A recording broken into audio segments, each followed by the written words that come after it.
Hi there, my name is Erica Norton. I am a teacher of the deaf and hard of hearing through Lane ESD.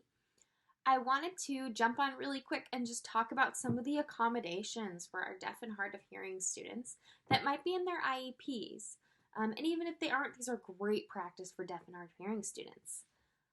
So the first one is preferential seating near the sound source. So what a lot of people get really confused about is that a deaf student needs to be front and center in a classroom. And I know right now we're doing distance learning, but this is not necessarily always the case. Sometimes it's easier for students to be in the back of the room. If they have a big speaker back there, they can hear better. Or sometimes it's better for students to be able to see the whole entire class. So it may be better for them to sit in the middle in the corner. So this all kind of depends on each student. So make sure you talk to your teacher of the deaf about this once we get back into class. The second is to obtain attention before speaking. This is a huge one. Make sure that student, you get their attention somehow, whether that's tapping them on the shoulder or saying their name or walking past them or creating a signal so that they know to look for your facial cues. This is huge for deaf kids. Deaf and hard of hearing kids rely solely on not only your lips, but your eyebrows, your movements, your facial expressions, and that's really important. The next one is reducing auditory distractions. So this is, if all of the students are in a classroom talking at one time, it's going to be so overwhelming for this student, and they're going to have a really hard time pinpointing which student is talking, where all the noises are coming from. So we try to minimize as much background noise as we possibly can to provide this student with the most access. Next is allowing extra time to process information. So deaf and hard of hearing students are working twice as hard in the classroom to listen for that information or receive that information from an interpreter, process that information, and then be able to produce an answer if an answer is requested, or produce a task. So make sure we rely a tiny bit of extra process time for those students. The next is frequently checking for understanding. So we're going to make sure that we're frequently checking into making sure that our students are understanding. So whether that means like giving the student a thumbs up or checking in with them after class. During distance learning, you can send them a little message in a chat box. Just make sure that they're understanding what's happening so that we're not moving on to the next topic and then the student falls behind 10 steps. Next is the use of visual supplements. This is a huge one, especially with distance learning right now. So as many visual supplements that you can provide is way better. So for example, if you show a picture of, if you're going on a break time and you show a picture of break and you use that picture every day, that student is going to be able to associate that picture with break time.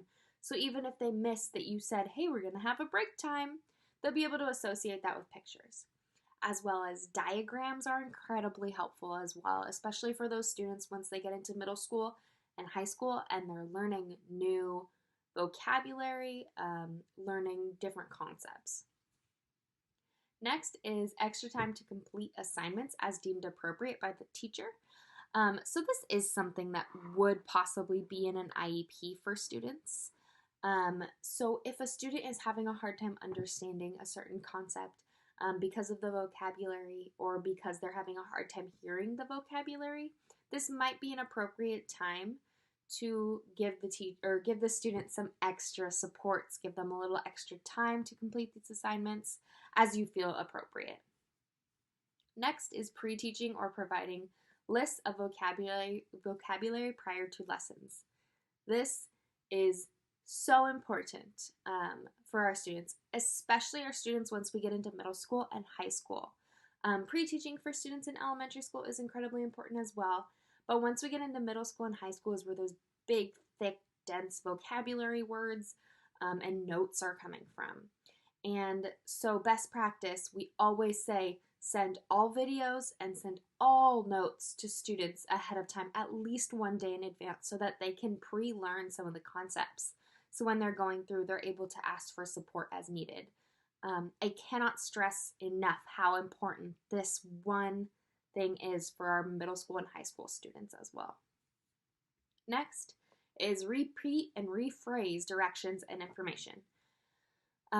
So especially so in distance learning right now, a lot of our deaf and hard of hearing students are having an incredibly challenging time hearing through the computer.